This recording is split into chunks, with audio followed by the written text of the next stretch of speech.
Hi friends, good morning to all of you. We are going to discuss today a new topic in chemistry, and the name of that topic is ionic equilibria.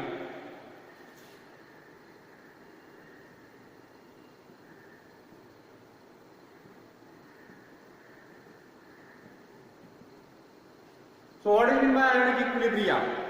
We know that the substances which when dissolved in water, then it dissociates to some small extent or more extent, and therefore there are some unionized molecules and ions, and hence the equilibrium between ions and unionized molecules is called as ionic equilibria.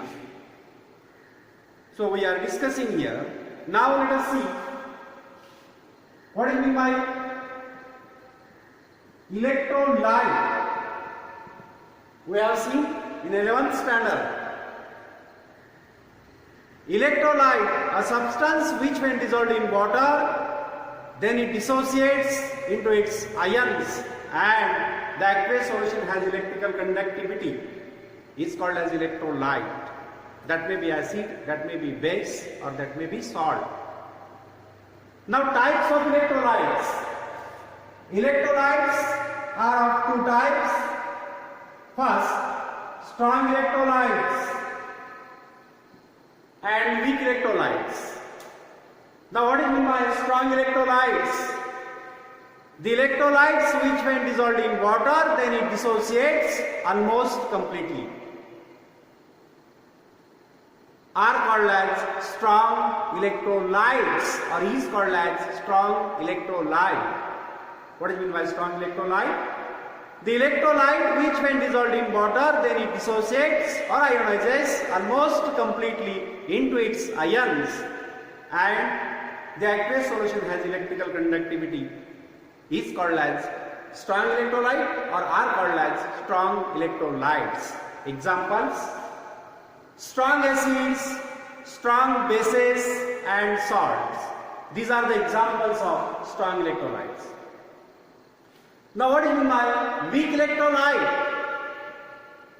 The electrolyte which when dissolved in water, then it dissociates slightly into its ions, is called as weak electrolyte or are called as weak electrolytes. And what are the examples of weak electrolytes? Weak acids, weak bases are the examples of weak electrolytes. Generally, strong electrolytes are shown by single arrow and weak electrolytes are shown by double arrow, because it dissociates partly, slightly. Now let us see the another important point. If weak electrolytes dissociates slightly, so there is new term, and that is called as degree of dissociation.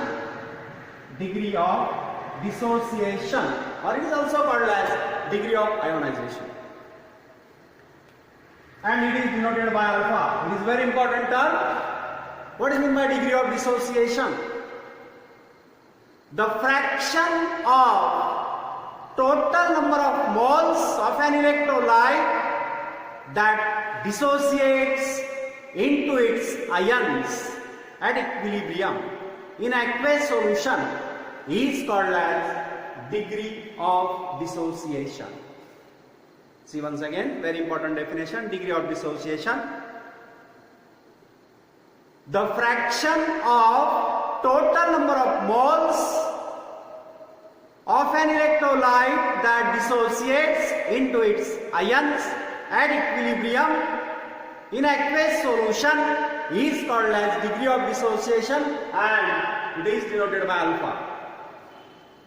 And therefore, alpha is equal to number of moles dissociated divided by total number of moles. Number of moles dissociated divided by total number of moles. Now, percent dissociation. Percent dissociation is equal to alpha multiplied by 100. In problem, if degree of dissociation is known, and suppose the question is asked, calculate percent dissociation. So how we can calculate percent dissociation? Percent dissociation is equal to alpha multiplied by 100%. So these are some important terms, and now let us see the acids and bases. Acids and bases.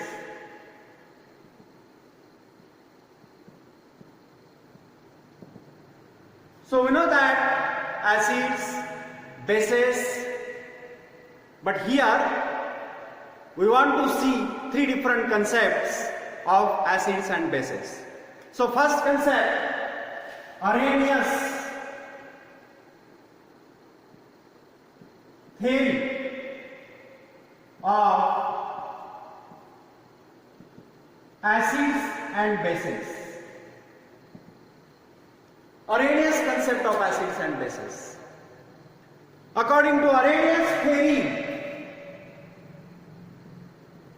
acid is defined as a hydrogen containing compound which when dissolved in water, then it gives or it produces H positive ion, is called as acid.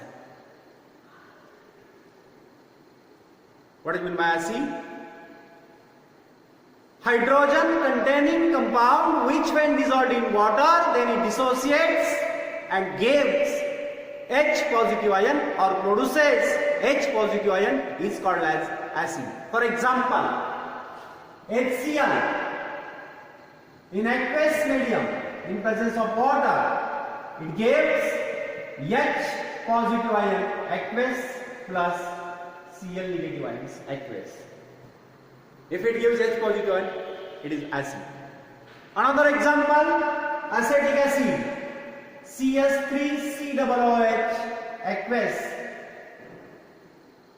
in presence of water gives CS3COO negative aqueous plus H positive ion aqueous.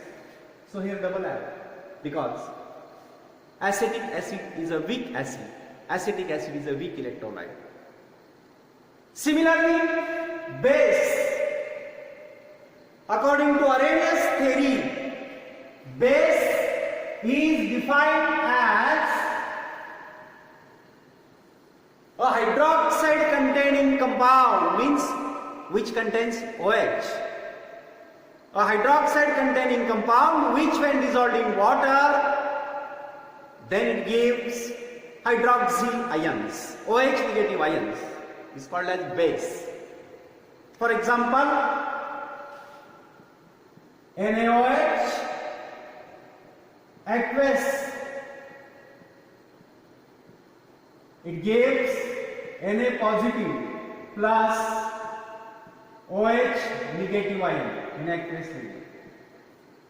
Similarly, NH4OH, NH4 positive plus OH negative. Base is defined as hydroxide containing compound which when dissolved in water, then it gives OH negative ion, is called as base. So these are the definitions of acids and bases according to Arrhenius theory. Now, in Arrhenius theory, it is essential for acid to H positive ion and for base to have OH negative ion.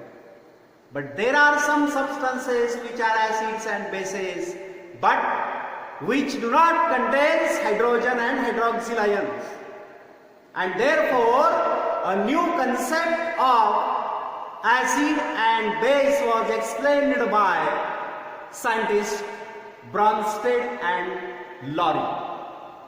And now see, the second concept of acid and base, that is Bronsted-Lowry concept.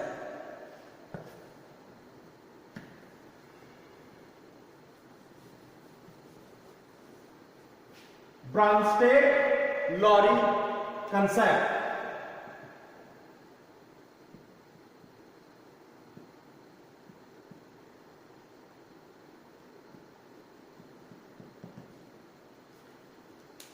So according to Bronsted and Lowry, acid is defined as a substance which can donate a proton, that is H positive ion, to another substance.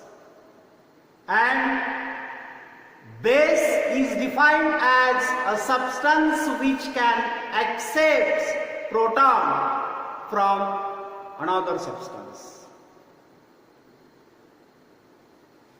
What do you mean by acid and base according to Lowry and Bronsted? According to Bronsted and Lowry, acid is defined as a substance which can donate proton to another substance, and base is defined as a substance which can accept proton from another substance.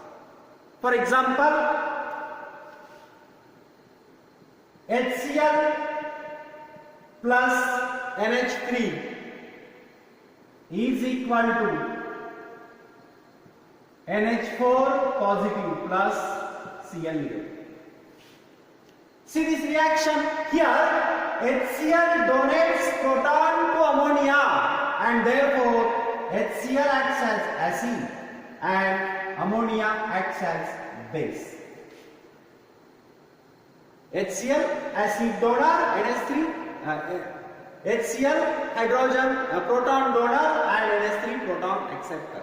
In reverse reaction, NH4 positive ion donates proton to Cl negative ion and therefore it is also acid and it is base.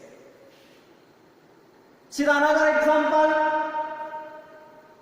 HCl plus H2O is equal to HCl donates proton to water, then it gives H3O positive ion plus Cl negative ion. So HCl acts as acid and H2O acts as base. In reverse reaction, H3O positive ion acts as acid and Cl negative ion acts as base. See these two examples of Bronsted-Lowry acid bases. This is one example and this is second example. And now we want to discuss another concept, and that is the concept of conjugate acid base pairs or conjugate acid base pairs. Now what do you mean by conjugate acid? What do you mean by conjugate base? See this reaction. In this reaction, HCl donates proton to ammonia, so it acts as acid, it acts as base. So first here HCl donates proton to ammonia, so it acts as acid 1. Now on donating one proton it gives Cl negative ion, so it is base 1.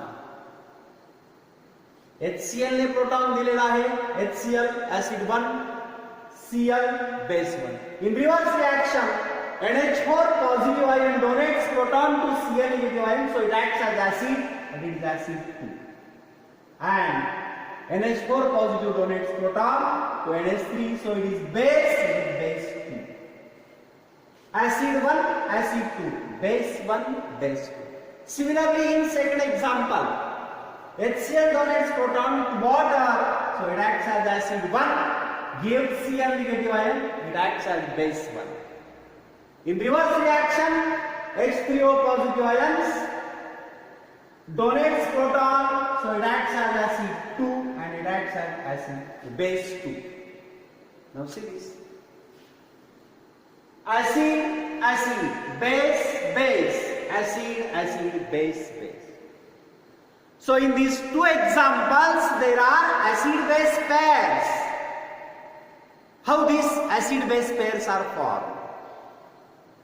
These acid-base pairs are formed from each other by loss or gain of protons, and the acid-base pairs are formed from each other by loss or gain of protons are called as conjugate acid-base pairs. So these two pairs are conjugate acid-base pairs. So each one is conjugate acid, conjugate base. Now see this, here HCl is acid, it is base. So this base is conjugate base of acid. This base is conjugate base of acid. This acid is conjugate acid of base, and this base is also conjugate base of acid. So this is the concept of conjugate acid base pairs. Now see next or third concept of acid and base, because we have seen two concepts, Lowry Bronsted and Arrhenius. There are some compounds which do not contain proton, but it is acid. So it is not explained by Bronsted-Lowry concept, and therefore a new concept is Levy's concept of acid and base.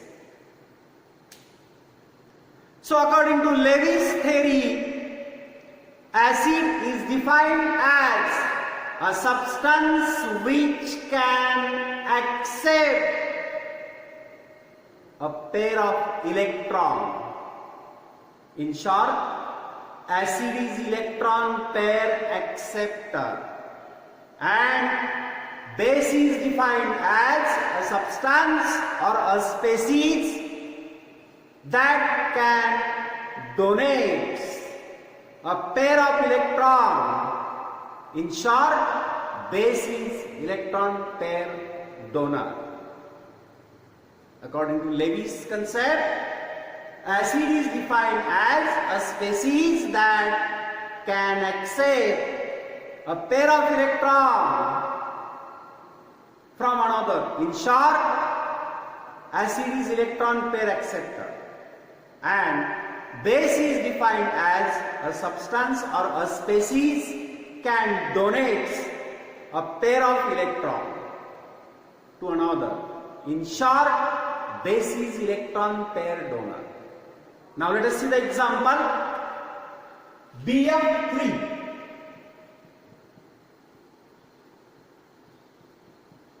plus NH3. See this example. Nitrogen atom in ammonia has a lone pair of electron, and boron atom in BF3 has incomplete octet. When these two reacts to each other, so what happens here? Nitrogen atom in ammonia can donate a pair of electron to boron atom in BF3.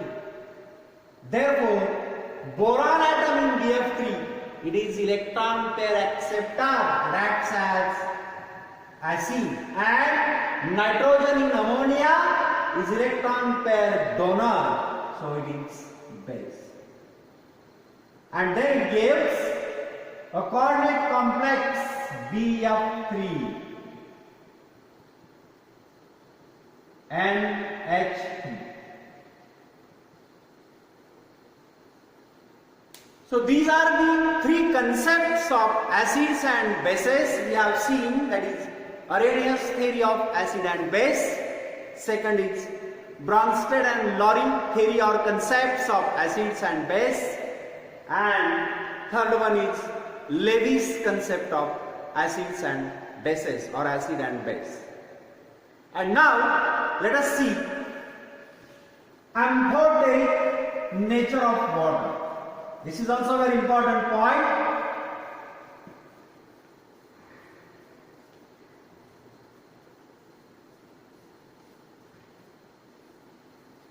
Amphoteric nature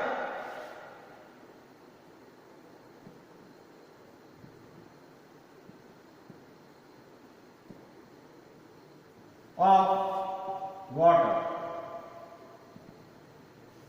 So what do you mean by amphoteric? The substance which can act as acid as well as base is called as amphoteric. Why the nature of water is amphoteric? Let us see two examples. H2O liquid plus HCl aqueous, it gives H3O positive ion, hydronium ion aqueous plus Cl negative ion aqueous. Second example, H2O liquid plus NH3, it gives NH4 positive ion plus OH negative ion.